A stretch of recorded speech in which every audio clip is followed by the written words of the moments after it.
basta ubos na yung rice ko. So,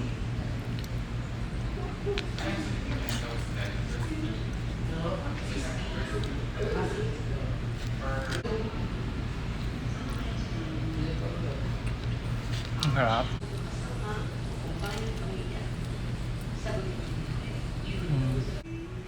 Hello mga sis mga kuya, eto naman ako yung babaeng lakwatsera. Okay, huwag niyo i-swipe, sandali lang to. Kasi ito special, lagi na akong bumabalik-balik dito, pabalik-balik ako. Kasi nga gusto kong ma-experience yung street food na pagkain dito sa Las Vegas. So parang nasa Pilipinas lang ako. Ang pangalan niya is Toto's Grill. Dito rin sa may Maryland Parkway. Nakakain na kami ng mga friends ko dito, nina Jessie, nina Rachel Alejandro, nina RS Francisco, sina Direct JV, nung nagvi-visit sila rito during that TOFA Awards. Para i-vlog ko siya at i-content siya para maipakita ko sa inyo ang experience ko sa street food dito sa Las Vegas. Tara mga sis mga kuya, samahan niyo ako. Ayan na mga sis mga kuya, ikaw na lang ang mamimili. Meron dito isaw ng baboy, bituka ng baboy. Ayan, merong chicharong bulaklak. Kompleto siya, ikaw lang mamimili. Bali ano siya, pumapatak, $2.50 ang isa. Ayan, kuha ko ng dalawang bubble gum or isaw. Tapos, ano pa ba mga nandito? Masarap to eh. Kuha tayo nitong pork barbecue. Yan. And then, ayan siya, lalagay mo lang dyan sa paper plate, tapos ibibigay mo sa cashier. Ayan, kuha tayo ng isaw ng manok, dalawa siguro. At saka itong paa ng manok, isa lang. Kasi hindi ako mahilig sa sa mga makartilage na pagkain. Gusto ko yung malaman, mataba, ganyan. Pero yung mga cartilage, pero matry ko rin. Gusto ko lang din siya itry. Kaya kumuha ako ng isa. Tapos, ayan, dalawang isaw ng baboy. Bituka ng baboy, ayan. And then, ano pa ba? Ang dami naman ito. Ay, eto, tenga ng baboy. Again, cartilage to ha. So, hindi ko alam kung anong lasa nito. Mamaya magkakaalaman kung magugustuhan ko ba siya o hindi. Ayan, nilagay ko dyan ang mga pinili ko. Ayan na mga sis, mga kuya. Oh, tenga, may pusit, may paa ng manok. Di ba Adidas tawag to dito?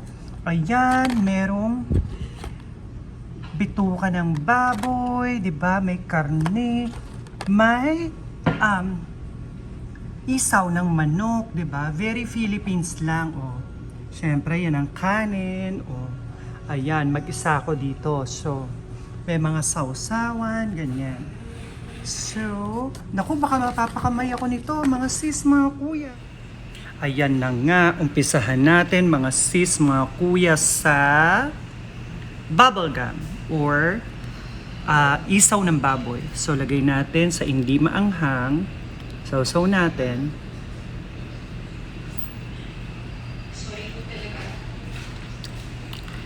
Sarap ang asim. By the way, wag niyo akong judge ha. Magkakamay ako. Para feel na feel ko na nasa Philippines ako, di ba? Ang harap. Ang lambot nung ano. Ang lambot niya. Ayan. Ang sarap ng suka. Very timplang Pinoy.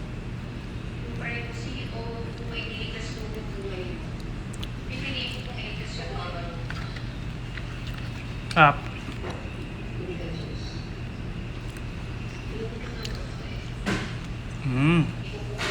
Favorite ko, isaw ng manok.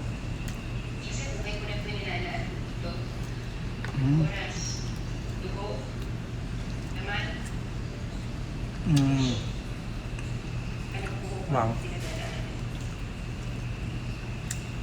For $250 per stick ng isaw ng manok. Mas maliit lang siya. Medyo mahal siya. Pero, saan ka makakakuha ng ng isaw ng manok sa Amerika, di ba? At least, kung gusto mong matikman, meron sila dito. So, kailangan ko ng suka. Gusto ko ng suka.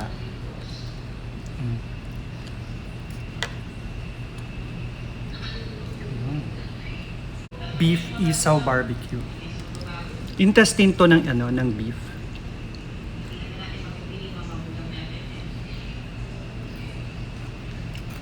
Ha. Yung pagkakaihaw niya, sakto-sakto lang.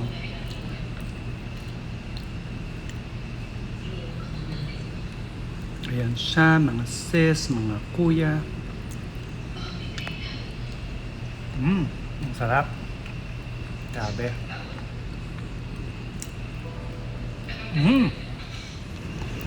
Tenga naman ng baboy. Sarap.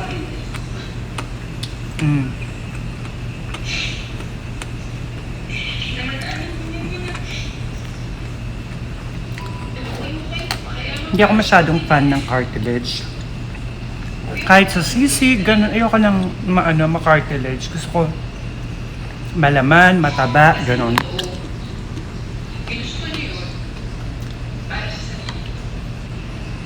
Pork barbecue tayo. Sausaw.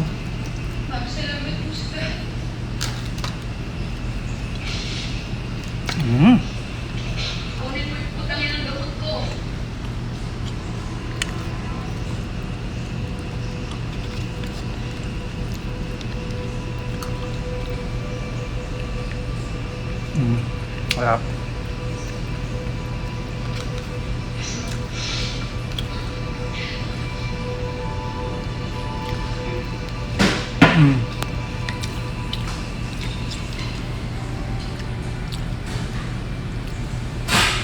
Isa pa.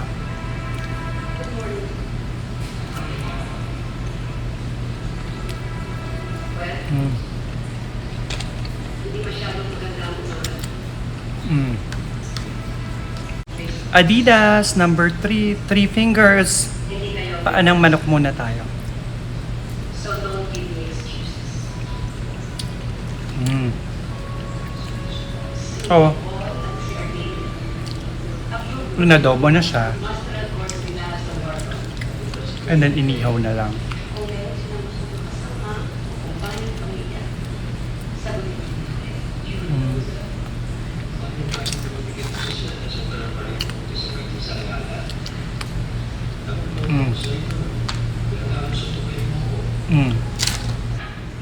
Pusit naman, squid.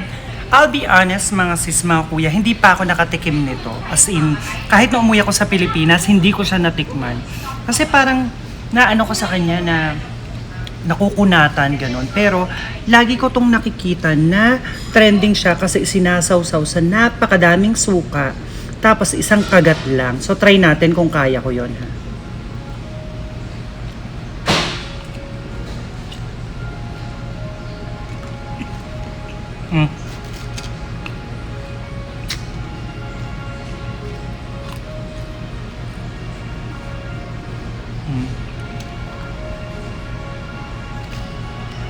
Ang kunat. Siguro maganda kung ibababad ko na siya agad dyan. Para lumambot mamaya. Ang masarap. Masarap nung pagkapusit niya.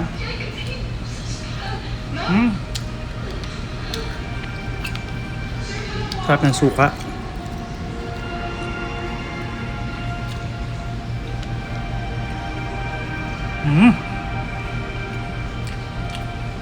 Winner.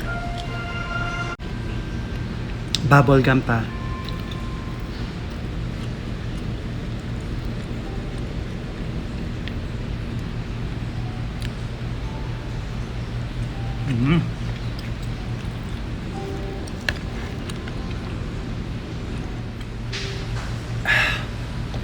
Sarap. Bubble gum pa.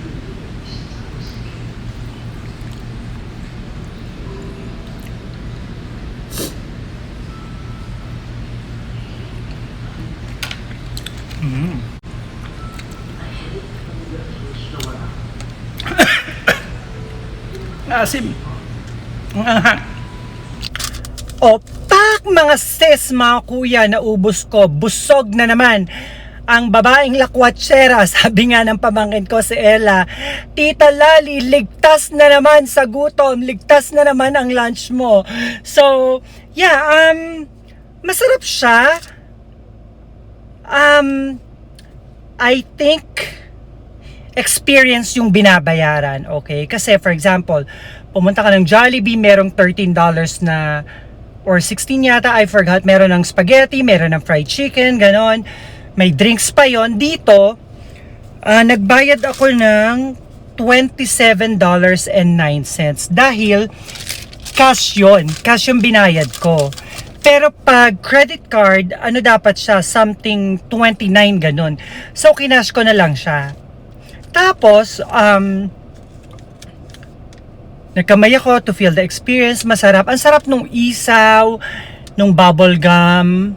Ayoko yung pusit kasi makunat, pero as yun, nung binabad ko siya, ang sarap sipsipin, ganun, ang ano siya. Tapos ang hindi talaga ako mahilig, it's because hindi ko siya gusto. Yung tenga, kahit sa sisig, hindi, ayoko talaga ng tenga. Ayoko ng macartilage, gusto ko laman or mataba. Yung Adidas, yung paa ng manok, since nandun na siya, na-adobo na siya, yung collagen niya medyo lumiliit na siya, numinipis na siya, pero masarap pa rin yung lasa niya. Though yun nga lang, pag nginat-ngat mo siya, parang buto na halos, ganon.